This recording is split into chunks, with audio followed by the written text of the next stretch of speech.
Oggi è la giornata mondiale dell'ambiente e la provincia regionale di Agrigento ha allestito un gazebo in collaborazione con l'ARPA a Porta di Ponte. Presenti tutte le associazioni ambientaliste della provincia che hanno portato all'attenzione della gente tutte le bellezze e i progetti che sono stati realizzati e che saranno organizzati prossimamente.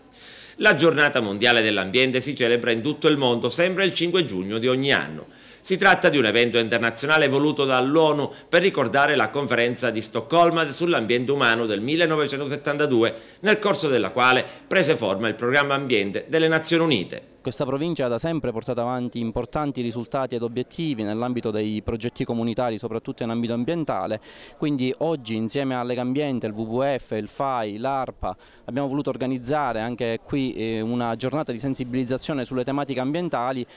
consci del fatto che vogliamo portare avanti con le stesse organizzazioni importanti momenti di sviluppo e di progettualità nell'ambito di alcune che possono essere attraverso vari progetti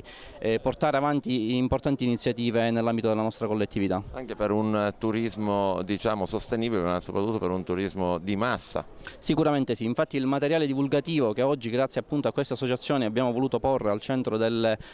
collettività ha appunto lo scopo di volere promuovere il nostro territorio, soprattutto in alcune tematiche quali quelle ambientali, per far conoscere quelle che sono le nostre riserve, per far conoscere le nostre bellezze naturalistiche che spesso ahimè sono forse relegate ad un ruolo secondario, ma che invece attraverso una corretta politica di sensibilizzazione e di promozione ovviamente deve essere portata al centro della nostra attività politica.